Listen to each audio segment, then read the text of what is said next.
नमस्कार प्रिय श्रोताओं, एक बार फिर से आपका स्वागत है हमारे रामायण के इस अद्भुत सफर में। आज हम आपको एक ऐसी कथा सुनाने जा रहे हैं जो न केवल धर्म, आदर्श और कर्तव्य की कहानी है, बल्कि यह एक राजा की व्यथा, एक महाकवि की रचना और एक परिवार की पूरी दुनिया को बदलने वाली घटना भी है। राजा दशरथ का नाम इतिहास में हमेशा अमर रहेगा।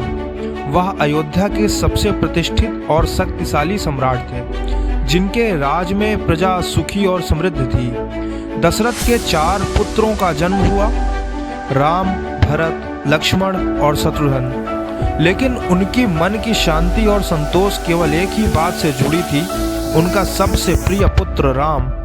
लेकिन क्या आप जानते हैं कि राजा दशरथ का जीवन सरल और खुशहाल नहीं था।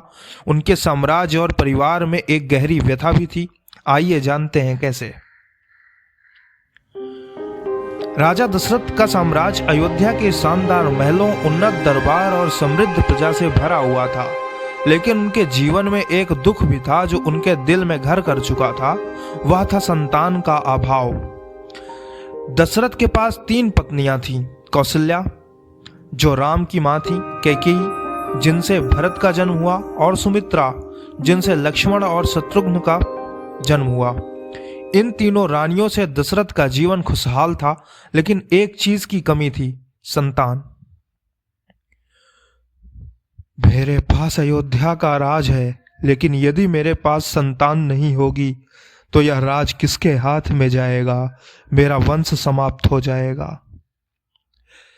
इस निराशा से भरे हुए राजा दशरथ को संतान की आकांक्षा ने व्याकुल कर दिया था। कई यज्ञ और तपस्या करने के बावजूद उनका यह सपना पूरा नहीं हो रहा था। लेकिन एक दिन एक अद्भुत घटना घटित होने वाली थी जो सब कुछ बदलने वाली थी।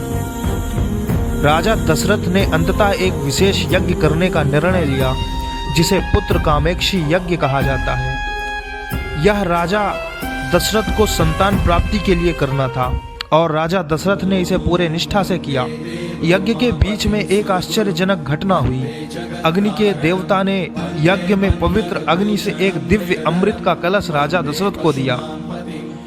हे राजा दशरथ, तुम्हारी तपस्या और कर्तव्य निष्ठता को देखकर मैं तुम्हें यह अमृत प्रदान करता हूँ। इससे तुम्हारे घर में संतान का आगमन होगा और तुम्हारा वंश अमर रहेगा। राजा दशरथ ने उस अमृत को अपने तीनों पत्नियों को बांट दिया और ऐसा हुआ कि कुछ समय के बाद कौशल्या ने राम को, कैकेयी ने भरत को और सुमित्रा ने लक्ष्मण और शत्रुघ्न को जन्म दिया।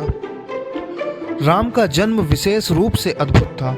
जब कौशल्या ने राम को जन्म दिया तो जैसे सारा आकाश आनंदित हो उठा।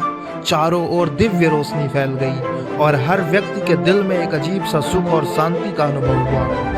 राजा दशरथ ने भगवान को धन्यवाद दिया और अयोध्या में एक दिव्य उत्सव का आयोजन किया। हे भगवान, अब मुझे जीवन की सबसे बड़ी खुशी मिली है। मेरा वंश आगे बढ़ेगा और मेरा राज्य संतान से आशीर्वादित रहेगा। राम के जन्म के बाद अयोध्या में उल्लास का माहौल था। लोगों ने जयकारे लगाए, घर घर दीप जलाए और राजमहल में बधाइयां दी गई। राम का जन्म न केवल राजा दशरथ के लिए बल्कि अयोध्या के प्रजा के लिए भी विशेष आशीर्वाद था।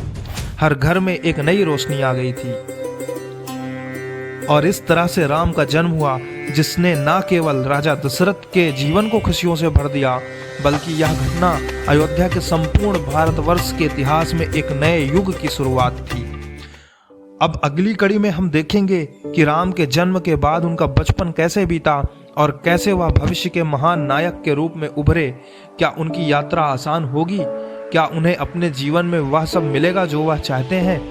यह जानने के लिए हमारे साथ बने रहिए अगले एपिसोड में। धन्यवाद। जय श्री राम।